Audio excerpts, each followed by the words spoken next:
Welcome, everybody. Happy Equinox. Welcome to people from around the globe, particularly from Africa, but elsewhere as well. Welcome to our global meeting on the Equinox. I'm Robert McTague. I'm an American living in Bucharest, Romania. I'm joined by the great Lena Rachel Anderson from Copenhagen, Denmark. Folarin Gbadebo-Smith does triple duty as a writer, a presenter, and in this case, he's a presenter, but he also is one of our hosts elsewhere in this program. And also Elian Metni joining us from Beirut, Lebanon, and the awesome, technically capable Bob Bungie from Cascadia, aka the Pacific Northwest, Washington State in the United States. We're here today to talk about relating people and planet, past, present, and future, as part of what it means to be human. Before we get started on that, Lena has some very practical info about Zoom and some other things to go over with everybody. Yeah, so I mean the practical part is rather simple. It's basically please keep your microphone on mute unless you're one of the speakers or you're asking a question or otherwise participating in the Q&A later, because if the microphone is not muted and there's noise in the background, or if you sneeze or something, you will end up on the screen sneezing or whatever it is that you're doing. So and you don't want to end up on YouTube sneezing in front of the world. So please keep your microphone muted. And with regards to the theme here, we meet on Equinox, so it's twice per year when the day has the same length around the globe, and it's a way of uniting us as human beings on the same planet. There are so many things that we share, so many things that are different around the globe, but this is one of the things that is the exact same thing for all of us. The day has the same length for all of us right around now. And it happens twice a year, and we thought it would be a great time to meet with everybody or with people from around the globe. And a year ago, we launched a book called What It Means to Be Human, and the title resonated with people, and we thought maybe we should keep calling the global meeting on Equinox, or referring to or having as a major theme what it means to be human. And we also give each episode or each event um, a, a sub theme of its own. Last time it was cooperating, and this time it's relating. And the reason for calling it relating and not connecting is that you can have abusive connections, you can have corrupt connections, you can have transactional connections. But relating, there has to be a mutuality, there has to be a meaningful connection somehow in order to relate to people, and it kind of has to go both ways. So therefore, it is relating. And then we have for the program where we have 8 sessions, 8 culture zones. We started in Australia and Oceania this morning. Then we went to East Asia, Asia, and the Middle East. And now we're in Africa, and we'll continue to Europe and then Latin America, North America. We have chosen a sub theme for each of the sessions. And for this one, it's mental models. And it's one of the things that we need to take into account whenever we're going to address collaboration, cooperation, how we relate, and how we want to solve our problems that we're facing around the globe. So that was a little bit of practicalities, and also a few words about why we have named this event and the series of events the way that we have. A warm welcome to all of you. It's always a pleasure. It's a long day in front of the screen, but it's a lot of fun, and it's so much fun, and it's so meaningful to meet people literally from around the globe and talking about things that really matter and what it means to be human.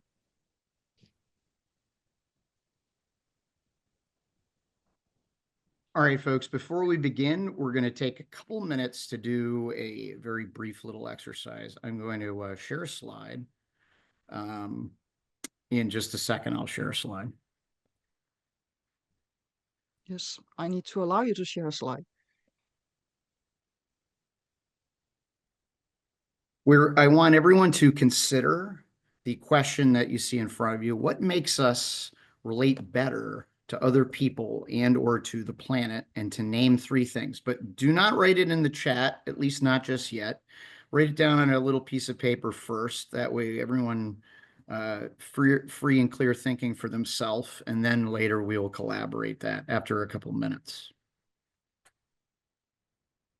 And that was 2 minutes, so please write in the chat.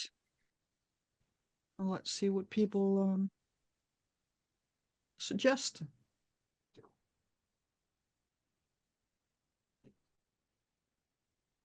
That's proximity, education, spirituality, openness.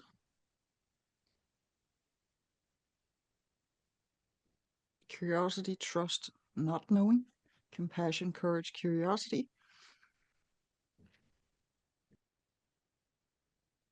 Education, communication, empathy.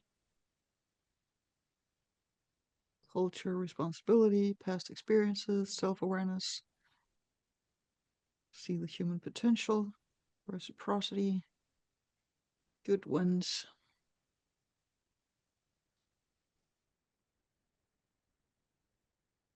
Empathy, solidarity, equity.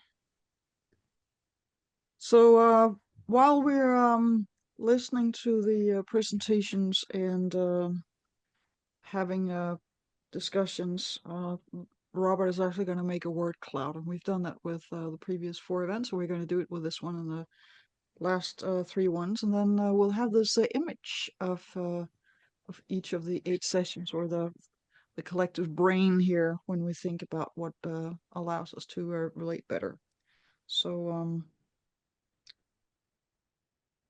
I think we're ready for the first presentation, and I think we should give Folarin 15 minutes now that we don't have Chris here yet. I'm gonna try and see if I can reach him. And Robert, why don't you introduce our first speaker? And as Lena already mentioned, Folarin is our first speaker here. He's going to talk to us about mental models and quite a few ways in which that relates to our relating that we're talking about in the broader context. Folarin, I'll hand it over to you, please. Thank you very much, Robert, Lena. Hello, everybody. First of all, the book is a book you must all buy. Lena, maybe you should at some point talk a little bit about where the book can be found, because Amazon is probably not the best source for this. Well, having said that, let's go to the subject of today, which is mental models. I absolutely hate to define terms. You know, mental models are a particularly tricky term to define, because first there's the technical definition, and then there's the ordinary understanding. So here I am trying to hold 2 horses charging off in opposite directions with this business of the definitions. I'm going to do the definitions by asking a series of questions. For instance, why did Europeans in 1885 decide that Africa was to be carved up and handed out to different colonial powers? Why, for instance, does a Chinese mom in the US decide that her child must attend an Ivy League college or die trying? Why does the Taliban in Afghanistan, there was a previous session where someone from Afghanistan presented a really compelling case for education in Afghanistan. Why do fundamental Islamists in Nigeria think it's okay to kill people who don't believe like them?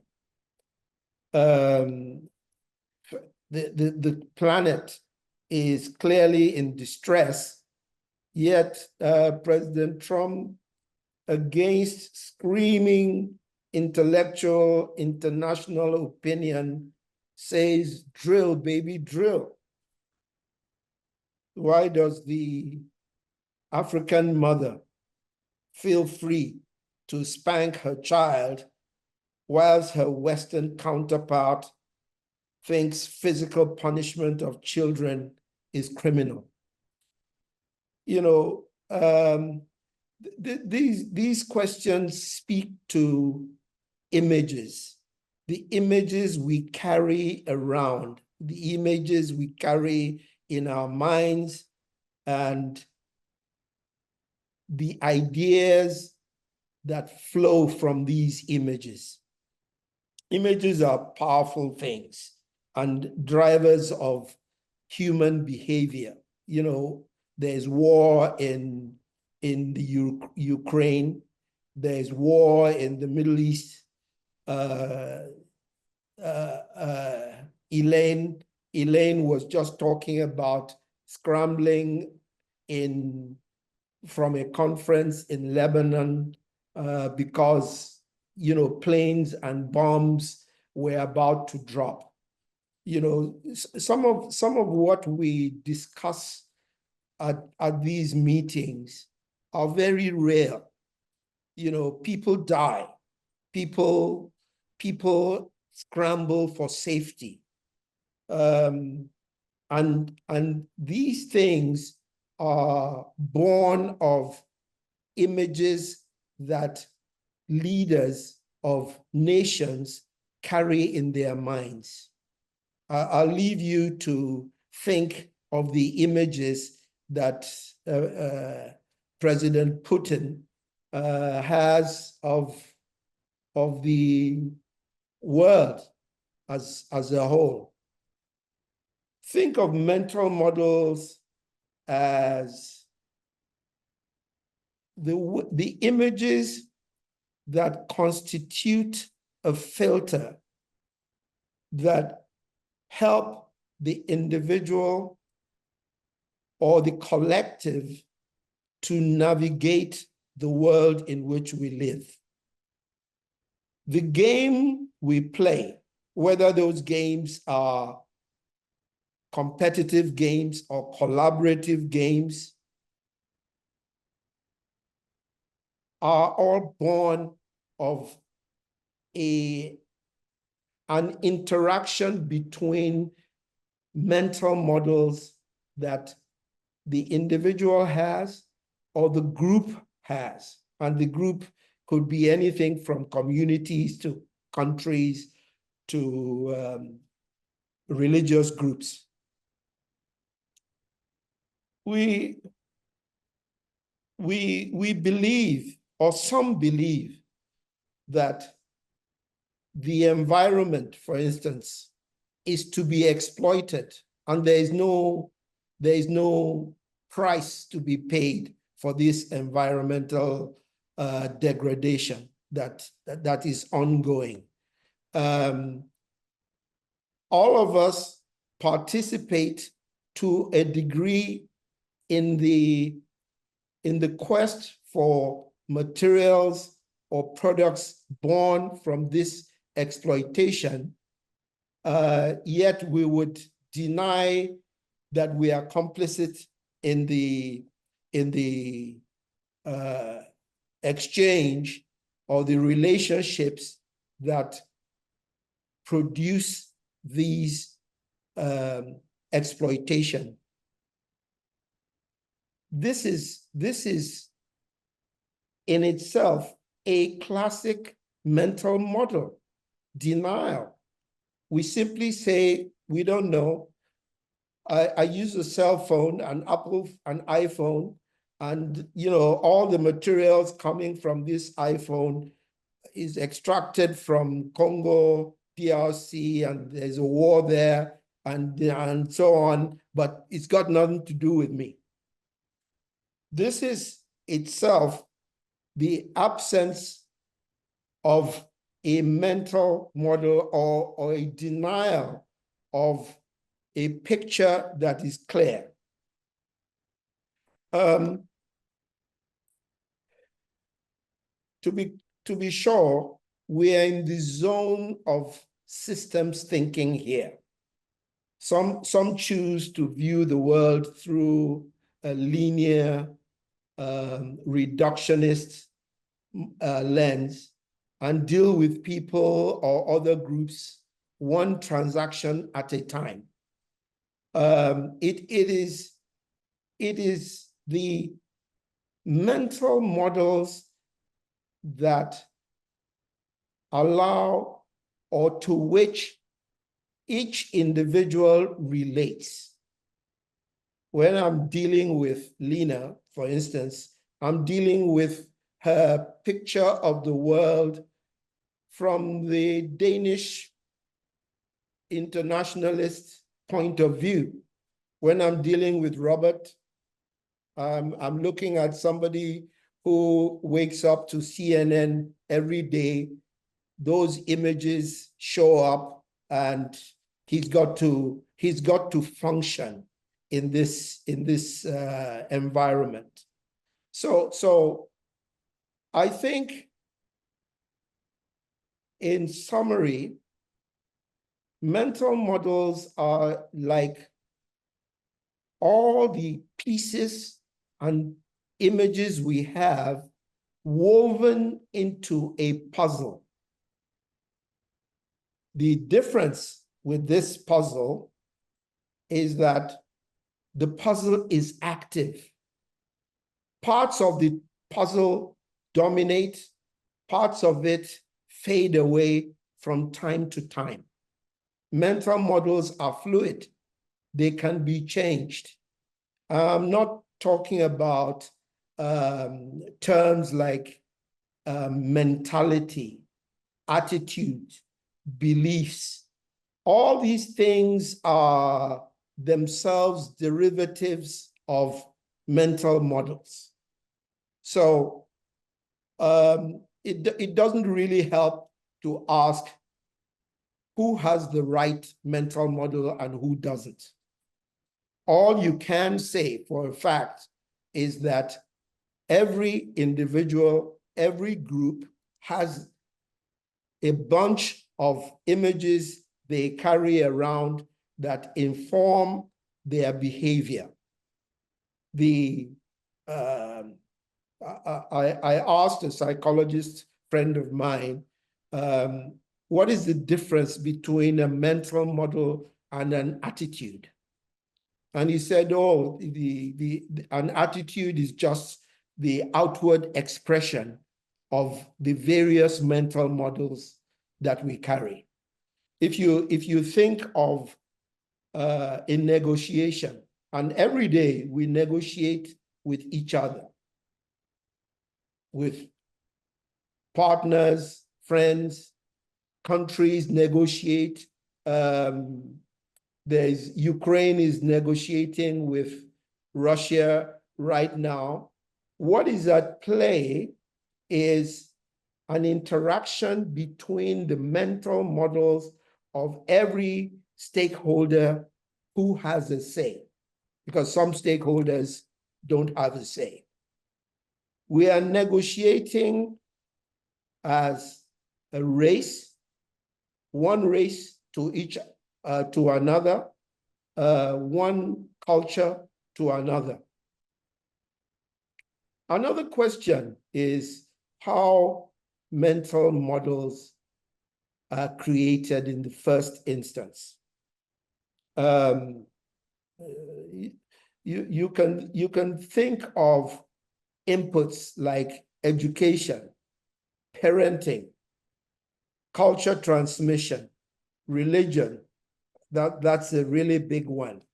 Peer learning. These days, social media. People are born, babies are born almost as a blank slate.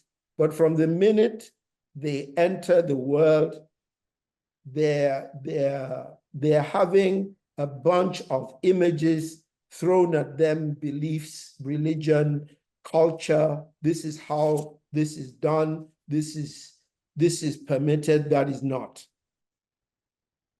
Mental models must be distinguished from beliefs, from culture. If you think of this as a condensate, mental models condense to form cultures that eventually show up as group mentality. The Danish are open people. They're very warm people. All those things derive from the mental models that each individual Dane carries around. They are related, but not the same. I cannot overemphasize this. And what we see as behavior is when is the dominant mental model in this collage of ideas and images. In practical terms, the issue of mental models has a very critical place, especially in formal negotiations, where we are sitting in a room. There are 13 Chinese gentlemen on one side and 13 Africans on the other side. They engage basically on the basis of their mental models. Each one of those Chinese gentlemen is there to assess the mental model that the individual African brings to the table, at which point he's going to form an opinion and is going to take a position. We can agree that some mental models are desirable and some are not. Bildung and Ubuntu, as part of the education system, contribute, we accept positively, to the question of mental models. We agree that uncontrolled exploitation of the Earth's resources will only lead to catastrophe. The question is, why is it that we cannot do the rational thing and protect the ecosystem in which we live? How do leaders and powerful military groups, because we are suffering as humanity, we are suffering a regression to a violent past. How do leaders and powerful military groups see and try to engage the world? Their mental models involve might is right, winner takes it all, and may the best man win. The rest of the world, who don't have nuclear warheads, cry for social justice and human rights. We need some reconciliation with these mental images that our leaders and even the followers carry around. Lena, I think my 15 minutes is up. They were really good 15 minutes. So thank you. I think there's tons of stuff to talk about here, and we have an amazing mix of people.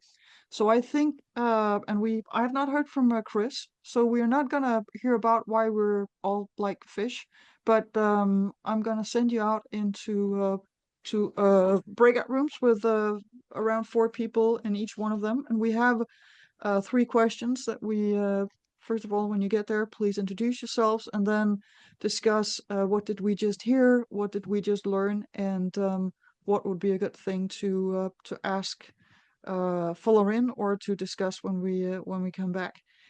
And I can only I cannot highly enough recommend that you join the breakout rooms because they're only nice people, and I'm giving you 20 minutes, and I hope you'll have fun up there. It's uh, usually a very interesting part of the meeting. So have fun in the breakout room, and there's plenty to talk about. And see you in 20 minutes. Okay, we got some breakout rooms. Cool. And nobody's stuck alone anywhere. A really good presentation. Thank you. Oh, Um, and it's a very useful way of presenting it. I particularly like the one with not, I particularly like the one with the mothers. Why do we have completely different views of a good upbringing of children, for instance? Why do we think there will be the different? Why do all parents think that they're going to make better people out of their children with what they're doing? Or maybe they're not. You're just reacting, little bastards. oh, I, I, yeah. I think a lot of it is just, well, that's the way I was raised. And so I Right. turned out okay. That's So, that's yeah, I'm good. Yes, right. yes. Or you think you had it tough, let me tell you what, that'll all that too, right? Yeah. No, but seriously, my drill baby drill is like Huh. it's just so awful. Yeah, you have to, you have to come up with different skill sets to understand what's going on in the world right now. Because people just seem to be taking the most irrational decisions and deciding that everybody should live with it. Everyone else should live with it. Mm. Well, it's not an exact thing, but George Lucas was onto something with the dark side of the Force, right? When Luke asks Yoda, says, "Is the dark side stronger?" And he goes, "No, quicker, easier," right? It's if you're a person who's willing to break every rule and doesn't care, okay, you don't have to go through the hard work and so forth, okay? And the people that want to stop you, if they want to still keep the rules they value, they do, okay? And so Yes, the world's been playing catch up with this man and his ilk, okay?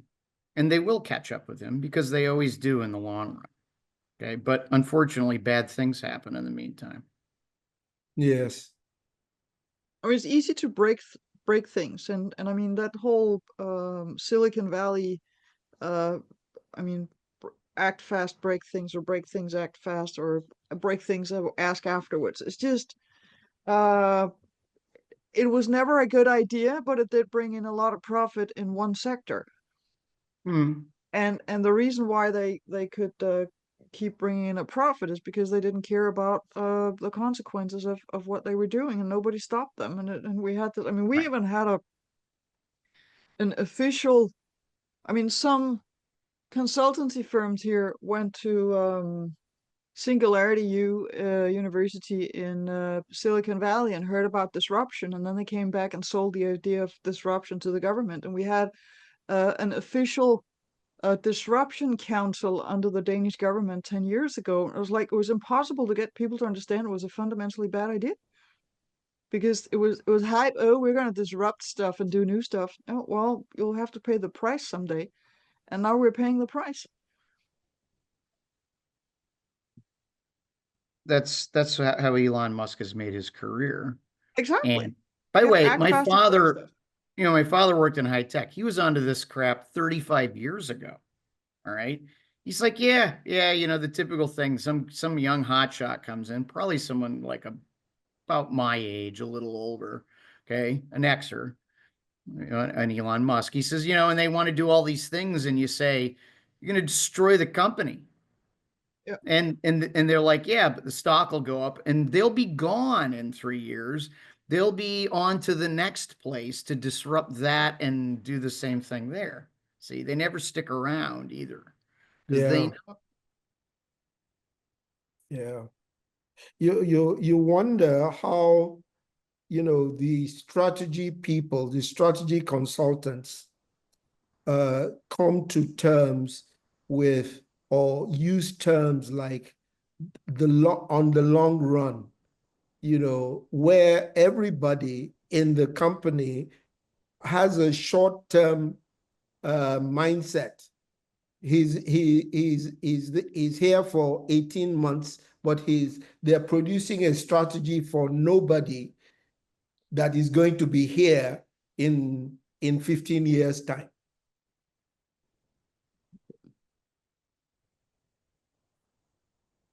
All right, welcome back. We see smiling faces, at least some of them.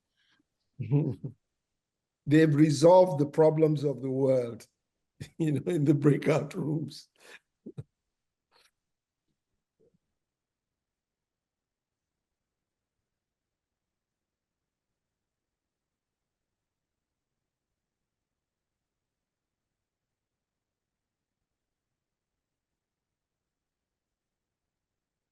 So,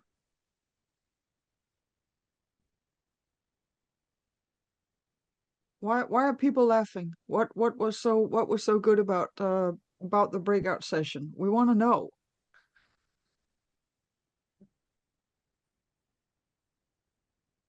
It is curious. Is it? It does have No a one's going to profile tell. session. Let me, okay, I think this is both supposed to be about sharing questions and which we kind of brought back. We had discussion about, which started about, okay, how did we end up with nation states and what are our mental models about nation states? And originally, I think they were somehow kind of God-given. And from that, we arrived to the question which saying, okay, how can we educate people at any age to question the mental models which are kind of somehow obvious, kind of question them, first of all, to understand them, but also then to kind of question the obvious, the things which, like, for instance, why can't I choose my nation state, right? Why can't I choose my citizenship? Now, I've got a personal experience with doing that because I kind of was a German, then I waited 20 years to become French to kind of keep the dual citizenship. And the day when I kind of got finally a certificate, the person handing me it over asked, why did you wait 20 years? I said, I didn't want to lose my German citizenship to become French. And she said, but you know that if there's a war, you will have to fight for France. And my wife was sitting next to me, who was saying, well, hopefully he's not going to start arguing with her. And I was somehow, I was not even I said, well, can I say something to that? Well, I said, well, it's not even worthwhile. This was somebody who at my age, this was in 2005, not in 1946. Huh? So France and Germany have been building Europe somehow in a tandem for the last 80 years now. By then it was 60 years. So why can't I choose my citizenship? Right? Well, obviously some countries will say, well, you shouldn't. We don't allow people to do that. Most countries want to have a lot of control over that. But what does it mean to? Then you can ask, what does it mean to be a citizen? What is a nation state about? If you're citizens of North Korea or maybe even of Russia or some countries which have got best press today, maybe you would really like to be able to switch nationalities. So just a question. How can we educate people to question the obvious mental models they kind of come up with and to understand them and then creatively rethink them? So now we actually have Christoph Gbadebo joining us. There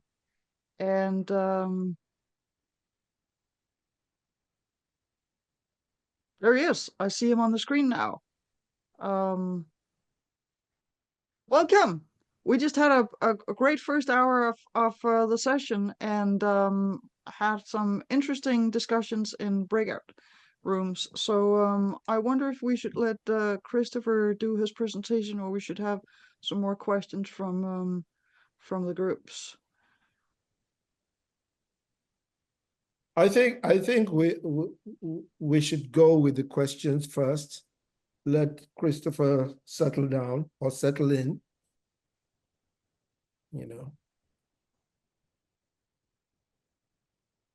Cool. So any questions? There was the how do we educate for the mental models Lars, to you be have a visible question? into questioning. Lars, you have a question? Yeah, well, we had a little fight in our group of who was going to give the question, but I think I lost whatever you should say, but I'd go with it.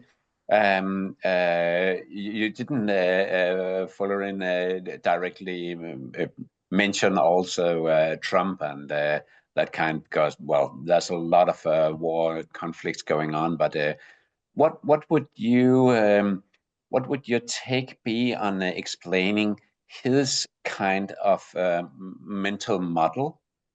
Because if you want to win over somebody, then you have to understand them first. And so it could be like, what would his or that type of mental model be? And that would also be, what would the mental model of progress be? How do we continue from here? We are in the middle of something old going on, but how do we find a mental model that is bringing progress instead of war?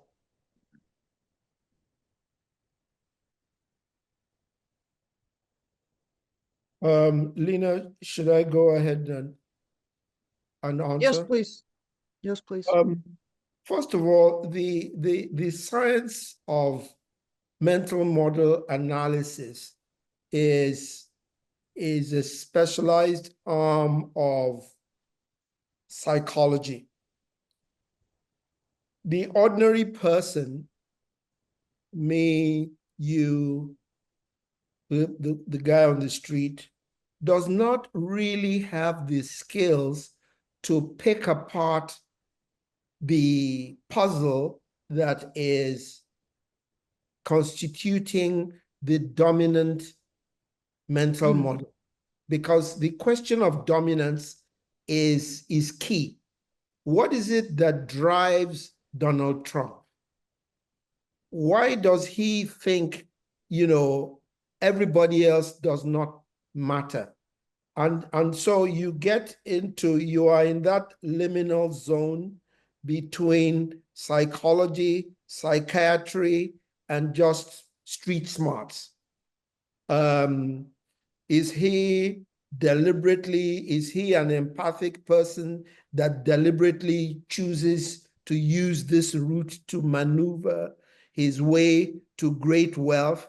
Or is he genetically predisposed to a lack of empathy, the pathologic lying, and so on?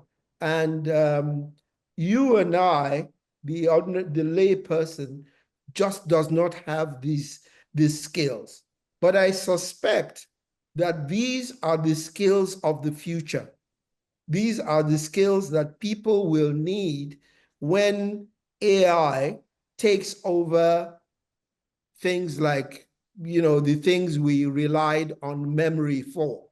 We will have to get good at gauging and judging the mental models or the dominant mental models of the people we interact with.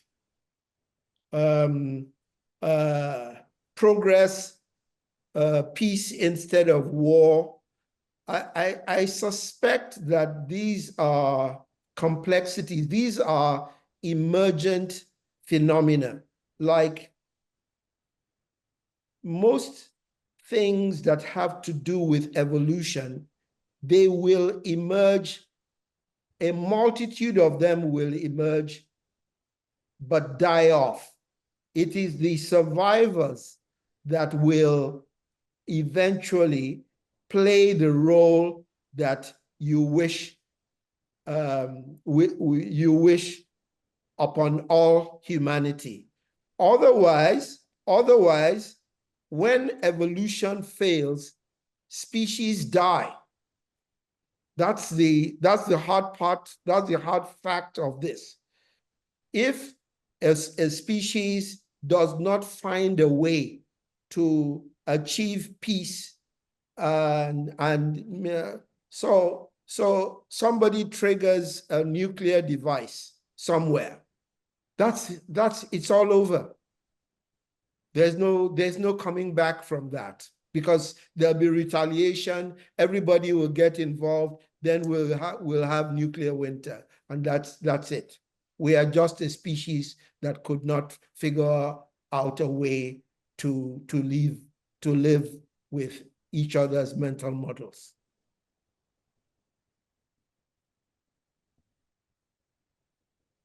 So, Alina. I will let Christopher jump go, in here. please. So first of all, apologies for being late. I won't go into excuses. I'm late. My apologies.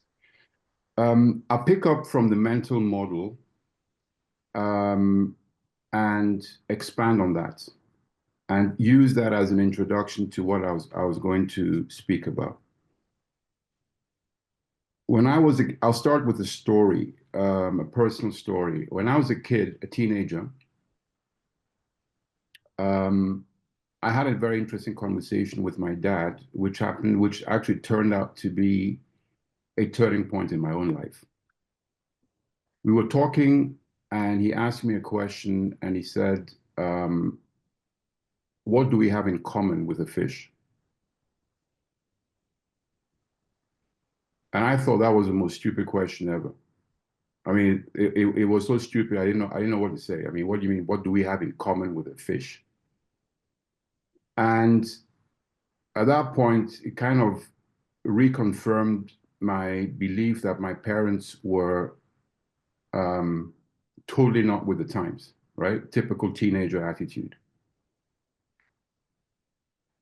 And so I proceeded to educate my dad on why we have nothing in common with a fish. You know, a fish is a fish. It lives in the water. It's a reptile. We are mammals. You know, blah, blah, blah. And then he corrected me. He interrupted me, and he says, son, you didn't listen to the question. I asked you, what do we have in common with the fish? And you are proceeding to tell me what the differences are. So please respond to the question, what do we have in common with a fish? And that took me aback. And I said, okay, let me think now. I started with the obvious. Most fish that I'm aware of, they have two eyes. We have two eyes. It has a mouth. We have a mouth. The fish eats, we eat. It goes through a digestive system. It comes out at the other end. And he says, you're focusing on the physical. How about focusing on the non-physical?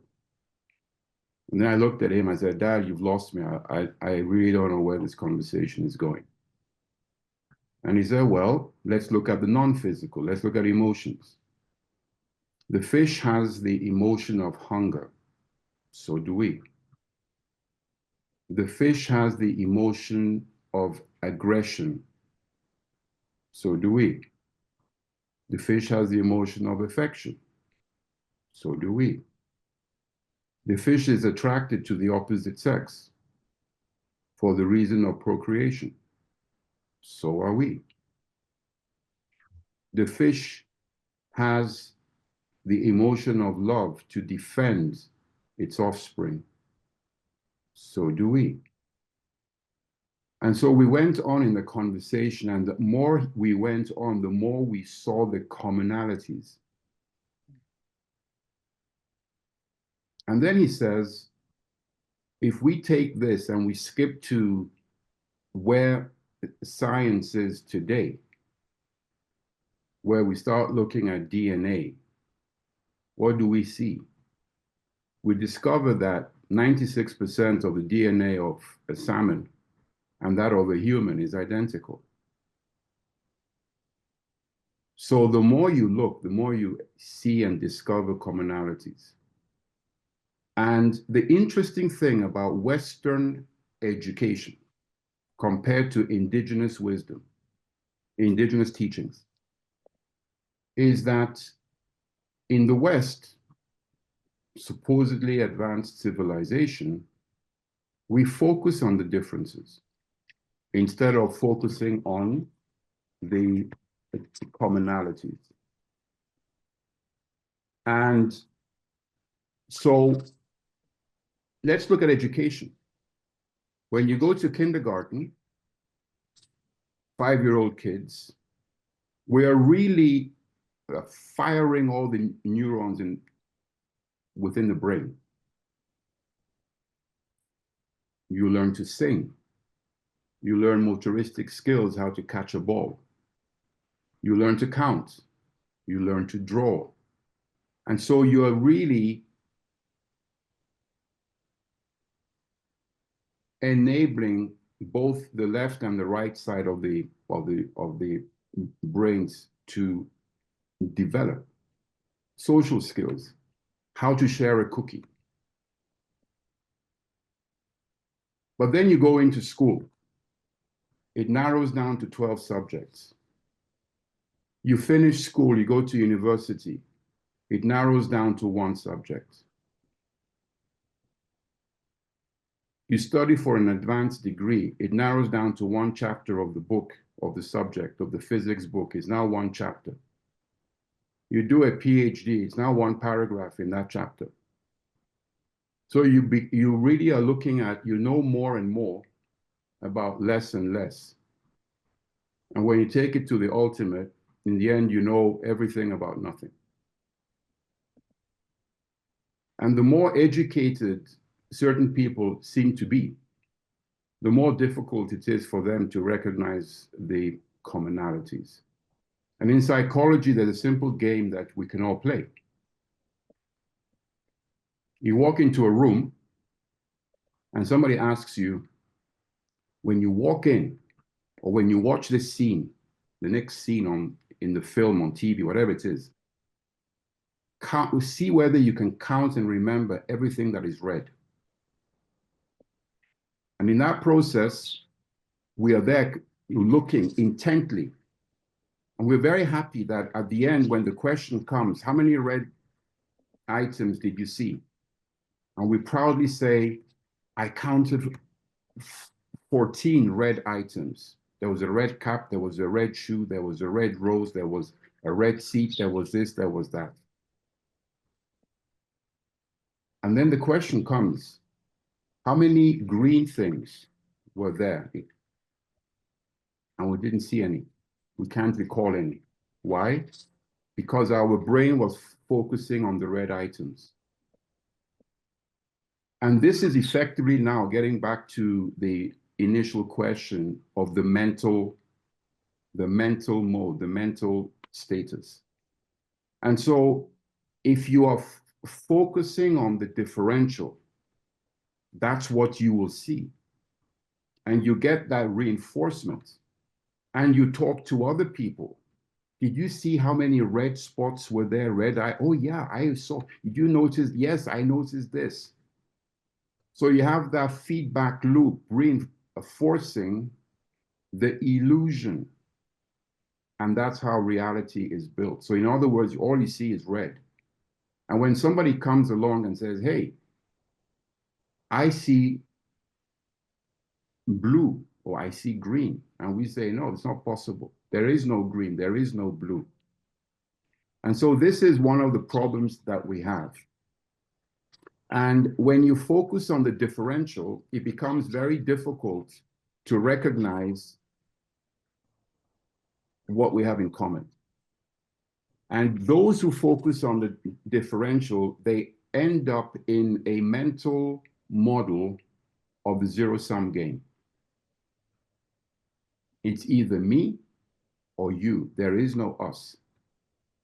And that's where Trump is. He is effectively a representative of the zero-sum game thinking. You focus on the differential. So you sit with a group of people and you focus on another group of people that are different, and they are the source of the problem. And so Trump and the followers, and it's not just Trump, so I don't want, so Trump is only a symptom, he's not the problem, okay? He's a symptom. And the success rate, how he is judged, or how politicians like that are judged, is how hard they hit on those who are deemed to be the opposition or the problem. He will come up tomorrow and say, this was a good week. We deported X amount of illegal aliens, rapists, Mexicans, blah, blah, blah. That was a good week. So if he can deport more people than, let's say, Biden did, people say he's done a good job. But the question to ask is, what have you done for me? What have you done for us? That's not part of the scoreboard. And last but not least, I will share another story that a missionary, I went to a Roman Catholic boarding school run by Jesuits. Very interesting, but that's for another time. Anyway, there was this priest who shared an experience he had in Africa. Back then it was in Rhodesia, Zimbabwe today. And he was saying he visited a village and there were children. He gathered all the kids and he said, hey guys, let's play a game. And he took out a small pack of biscuits and he placed it by a tree. He said to the kids, I want you guys to all line up here, okay? When I say ready, steady, go, you run, and whoever gets that biscuit wins. So the kids all lined up. And he said, ready, steady, go. And to his surprise, all the kids joined hands. They all joined hands, and together they ran to the tree, got the biscuits, and shared it. That was the concept of winning. That's the concept of focusing on the blue and the green, not on the red. And that's a different mindset. And if we as brothers and sisters, as all of you are my cousins, by the way. And some of you I've met in person. Fola and we're actually brothers. We know each other's parents from that point of view. But we're all cousins. We're one family. We are all, astronauts on this amazing mission together on a spaceship called the Blue Planet. We don't know the destination, but we have a crew handover. We have to hand over to the next crew that are coming. And we need to make sure that the spaceship is in tip-top shape when we hand over. so that they can continue this amazing, wondrous trip through the universe with a destination that none of us knows. So let's make it an amazing trip. Let us try to focus on what we have in common rather than on the differences. Happy Equinox, everybody.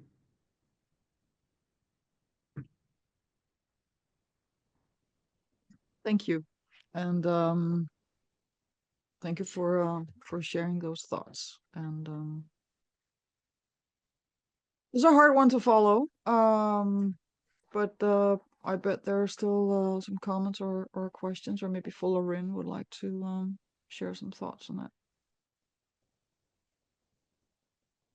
You're unmuted still, Yeah. Folarin. Yeah, Chris answered or pointed us in the direction of the answer to the question, how do we educate for an improved collective mental model? You know, it's one of those things where you realize that life is a team sport. You can only see so much of it. And if you are in the reductionist frame of mind, you simply cancel out everything else you cannot see. If you group together and everybody has the responsibility of seeing a different aspect of the same picture, then the mental model is dense, and but it is inclusive. It takes many pixels into consideration. And the dominant, this is dynamic modeling. The dominant aspect of the puzzle, Chris, you weren't here when I was describing or defining or attempting to define mental models as a puzzle of images. The dominant aspect of the puzzle that emerges is one that is a lot more robust than if one tiny group of people focus on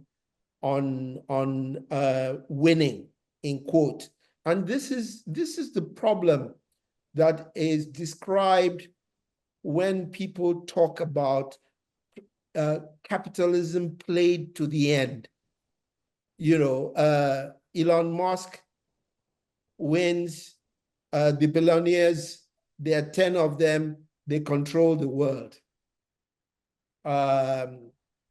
Yeah, they are smart, and the book, The Bell Curve, does a really good job of trying to describe a meritocracy, where meritocracy is IQ driven, but it's going to produce a very, very exclusive view of, or it will produce an exclusive set of mental models where the rest of us simply don't count anymore. Yeah. Yeah. But thanks, Chris. The other thing, in addition to what you're saying about, creating a mental model, what's the definition of a mental model? And by the way, I'm not a psychologist. I'm a student of life. Okay.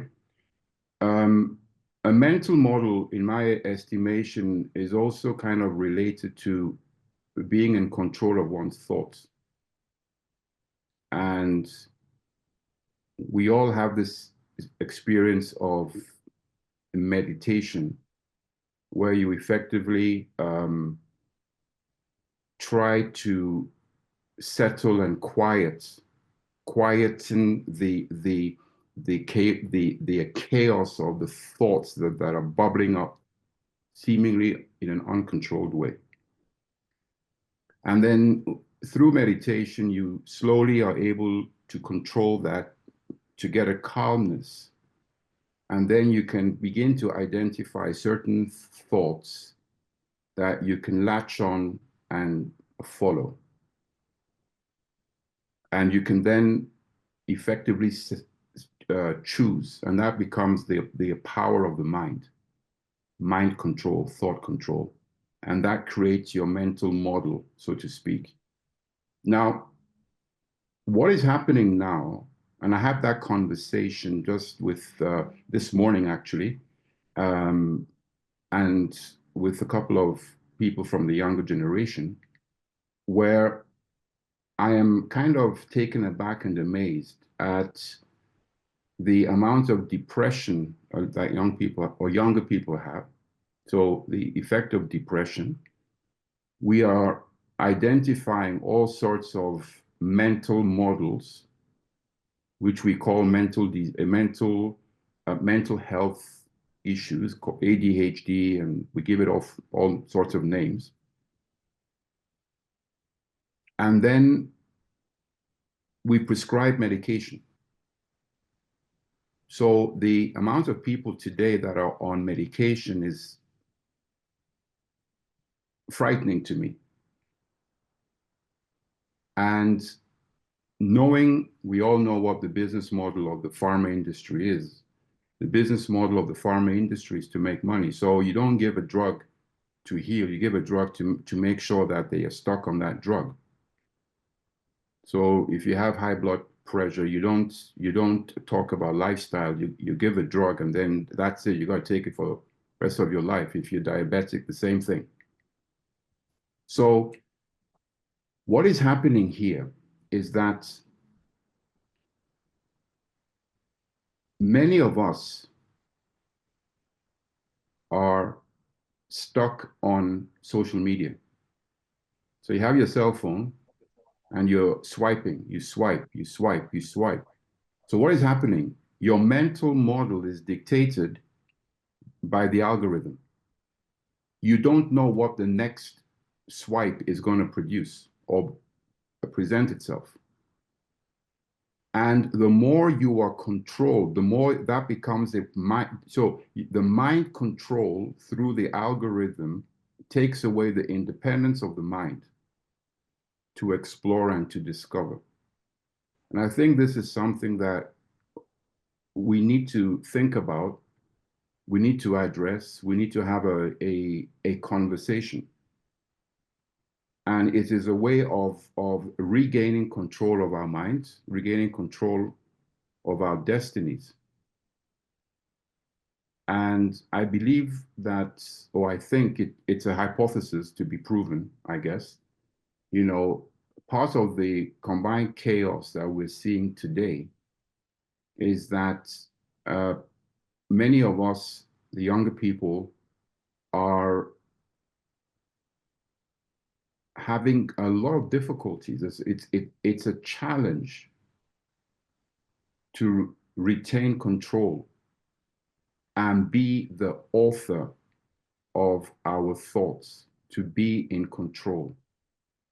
And thereby, we now have mental frameworks, conversations that are driven by algorithms. And now you have AI coming into it. And we don't know where that's going to go. And if the algorithm is programmed to optimize or to create more emphasis on the differential, then that's where we're heading. If the algorithm, so what I'm saying, in other words, by default, it's also an opportunity for the algorithm to be tuned to focus more on the commonality. So the question is, what is it? How do we engage with AI? How do we engage with the youth? and how do we engage with each other? Lena, over to you. Yeah, I mean, I think we have two very sort of opposite important things that brings us into a paradox or a dilemma, because on the one hand, there's the mental models that we of course get from where we grow up, the culture that we're in, the language that we have, the upbringing, the values, and the whether we see things as separate or united. And part of our meaning making, part of being a happy person, when you talked about depression, is to actually have a strong community of symbols, or a strong symbol, a strong community based on shared symbols. It can be a language, it can be dance, it can be song. One of the things that unfortunately we cannot do on Zoom is sing together, because technically there's a delay in the signal. It's simply impossible to have communal singing on Zoom. So if I have one question to ask of the tech industry, is to create a Zoom room where we can actually sing together. But that's just my little wish. But if you grow up in a traditional culture, whether it's indigenous or traditional, or there is singing, there's dancing, there's communal meals, there's all kinds of rituals. And with postmodernism, we have deconstructed all of that. And even if you participate in it, you're sort of supposed to have some kind of distance to it, because if you mean it too much, you're kind of like old-fashioned and not as advanced as we are. So unless you have an ironical distance to all this traditional stuff and to all the deep emotions and the pathos, you're not one of us. Again, the we and them. So the traditional worldview, the traditional upbringing, the traditional community that has this strong bonding through culture, through aesthetics, through rituals, food, and being together, is really crucial for how we thrive. But it also gives us these mental models that are hard to transcend and see from the outside and deconstruct, because that is postmodernism. So we have a need for a strong community, a strong sense of belonging, a strong sense of meaning making, and a world of symbols that we share with others. And I say this based on Eric Fromm, who says that if you if you're all alone on a desert island, if you have a sense of shared symbols with others and think that people are actually still looking for you, and you may keep up your rituals and still be part of the culture, you can survive. But if you lose your sense of community, your sense of symbols, you're starving on the inside, and you can die from starvation culturally, or morally, as he says, just as you can die from starvation without food. So our soul needs our mental capacity, our mind needs strong symbols and community in order for us to thrive. And that is what we've taken away from a young generation. Then we've given them a cell phone instead. And then it's everybody is there. You're on your own on the internet. And it's really hard to create any kind of deeply meaningful communities, because we're all on this screen, and the body is not there. You can't give people a hug, you can't dance together, do all these social things that are normal for humans. So there's a dilemma, which is, how do we create strong mental models so that we belong to a group, and how do we educate so that we can transcend them and not distance ourselves from everybody else, while we have a strong sense of community. So I think these two things are something that we need to be aware of simultaneously. And I was in the U.S. All of February last year, and what I saw was, or sensed, because it's hard to say what made me have that feeling, was that this is a society that's falling apart. I mean, this is not a society anymore. This is just 330 million people living in the same piece of land, but it's not a society. There's something missing. And so I think part of why people are voting for somebody like Trump is because he gives them a false, but a sense of there can be an American community again. There's literally a deconstruction now of the whole state, the United States. but it's in the process, for some of the people, it actually, I think, for the first time in a long time, feels like they're actually being brought together again. And so we do need to figure out how to create that balance between having a community, being part of something bigger, and having a sense of belonging, and being able to see it for what it is, and also having your personal integrity, and being allowed to be an individual. So there's and we've basically been discussing this since East Asia this morning. So yes, but at least we've had a lot of really interesting perspectives on this.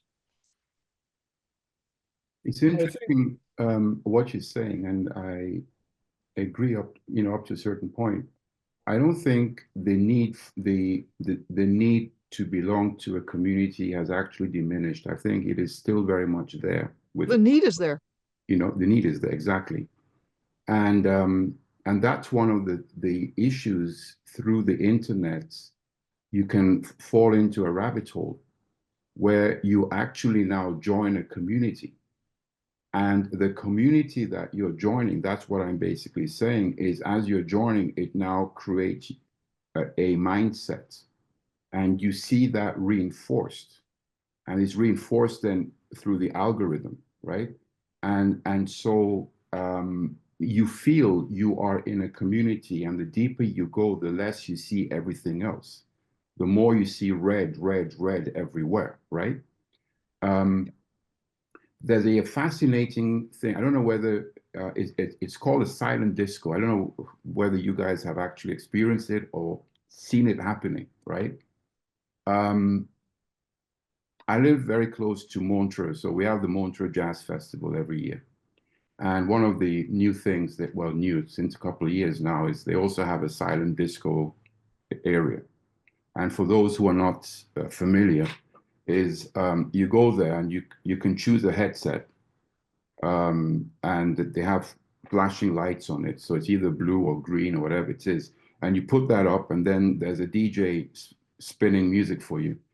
And so with this headset on, you have music and you can move and dance and stuff like that. But you don't hear anything when you take off your headsets. It's silent, so it's a silent disco. So it's great to do in a neighborhood that is, let's say, sound sensitive. So it's hilarious when you watch a whole group of people, hundreds of people, and you watch them, and the movements make no sense because you are not hearing what's happening, what's actually happening. And when you look carefully, you see that all the ones with the blue lights flashing on the headset are kind of bobbing to the same rhythm. And then the other ones are bobbing to a different rhythm. And then somehow you see how they begin to gravitate. So, and so you can go by yourself, totally by yourself. And then by identifying somebody else listening to your same type of music and you same bobbing, that's where you now see the commonality. So you start bobbing and moving to the same rhythm. What that basically means, everyone is in a rabbit hole, right? And if you're not in the rabbit hole, the whole thing makes no sense. It's nonsensical. And this is kind of an interesting example to use when you are dealing and when you travel and you go to different countries and different cultures and different religions and different this and that. It's like a silent disco. If you're in it, makes sense. If you're not in it, it's nonsensical. And here's where it becomes dangerous. If you're not in it, and that's the seed of evil. Let me use that word, is because it's like a domino stone, and if you allow that to be pushed, what that does, you dehumanize those who are not in your bubble, right? And once you dehumanize, you now approach a threshold upon when you go beyond. That's where you can now behave in an inhumane way vis-a-vis the other. And that's what we're witnessing right now. Pro-Israel, pro-Palestine. No, pro-Palestine is anti-Semitic. What has that got? Are they not both Semitic? I'm now pushing the boundaries, and I'm aware of that, right? Then you now have no, I'm not anti-Jewish, it's anti-Zionist. And then some says, no, if you're anti-Zionist, that's anti-Semitic.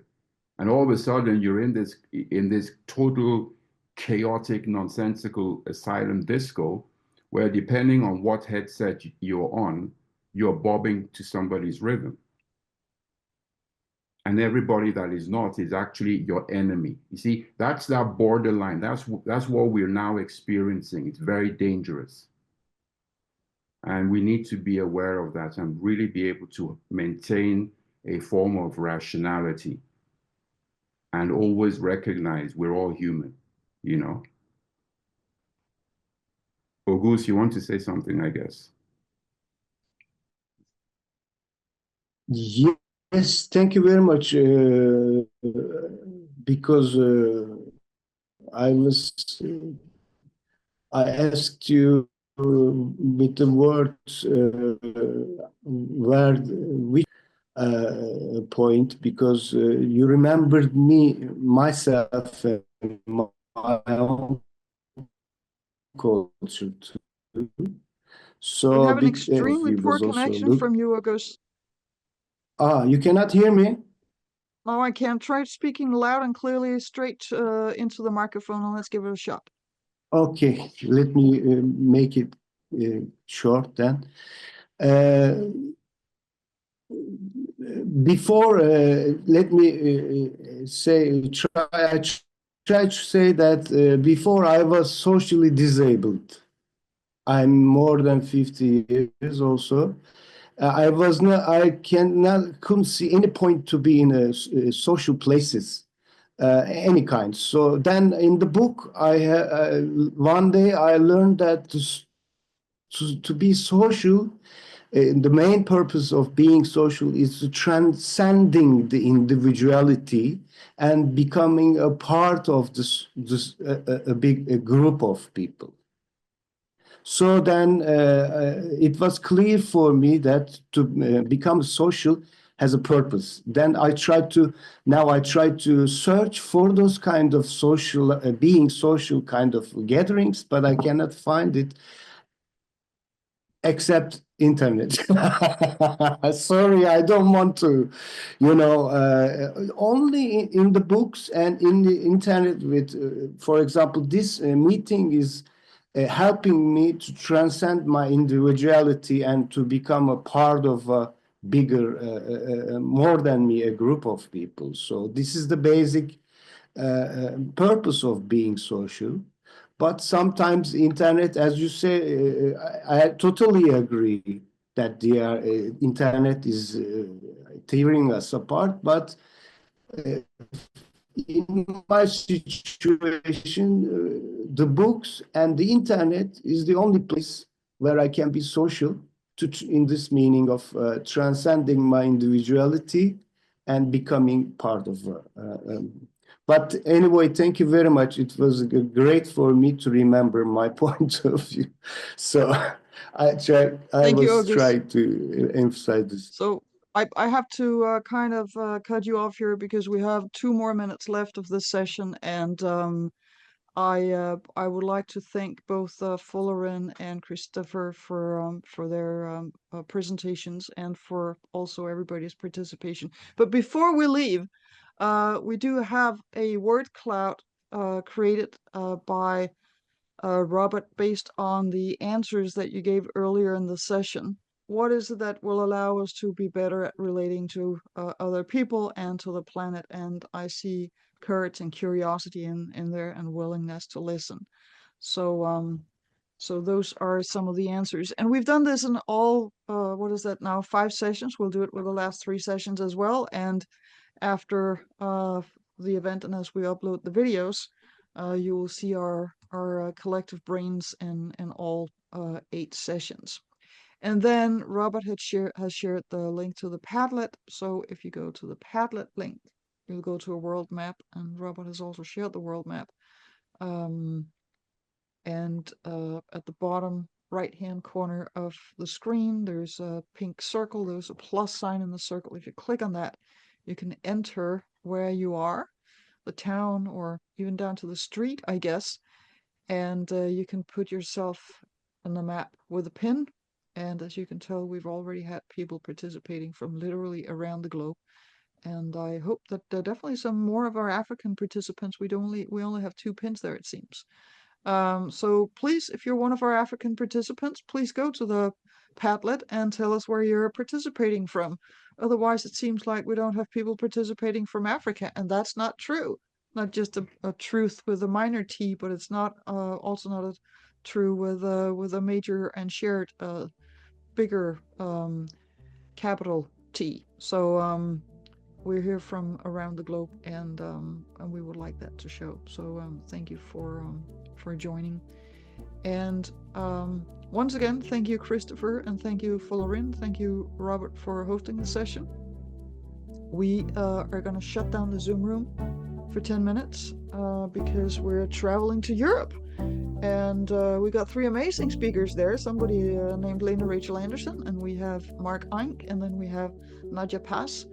And see you there in 15 minutes. And enjoy the trip. And thank you for joining this one on this trip to Africa. So see you in 10-15 minutes. Thank you.